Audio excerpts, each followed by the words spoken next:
ভারতীয় বিএসএফ দ্বারা আমাদের বাংলাদেশিদের নির্মমভাবে খুন করা হয়।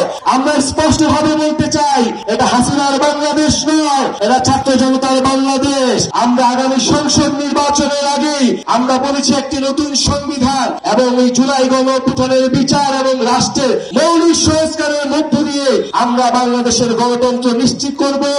আমরা দেশ গড়বার লাগি জুলাই পদযাত্রা শুরু করছি। তোমরা দলে দলে আমার দল এনসিপিতে যোগ দাও। যোগ দিবা তো?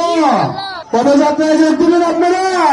সারা দেশে জাতীয় নাগরিক পার্টি এনসিপির উদ্যোগে এই জুলাই মাসে শুরু হয়েছে দেশ গড়তে জুলাই পদযাত্রা।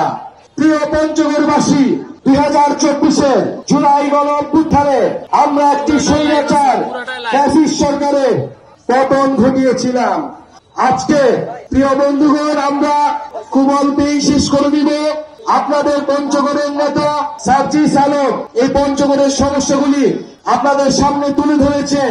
এইখানে চাঁদাবাজি, দখলদারিত্ব, এই এলাকার মানুষের স্বাস্থ্য সমস্যা, চা শ্রমিকদের মজুরি সমস্যা তারা আপনাদের সামনে তুলে ধরেছে।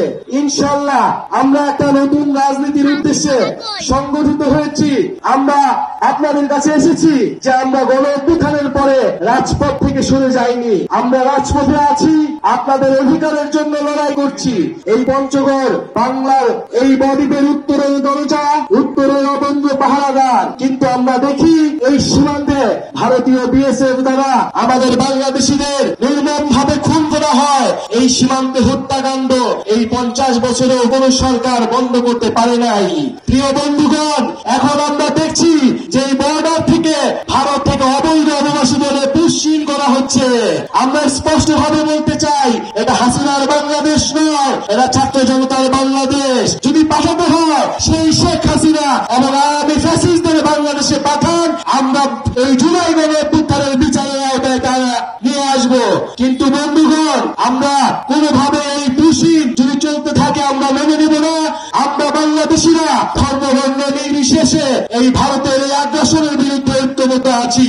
প্রিয় বন্ধুগণ, জুলাই গণঅভ্যুত্থান থেকে শুরু করে এই ছাত্র তরুণদের জোয়ার শুরু হয়েছে, সেটি তেতুলিয়া থেকে শুরু করে টেকনাফ পর্যন্ত স্রোতে ভাসিয়ে নেবে, এটাই আমাদের কামনা।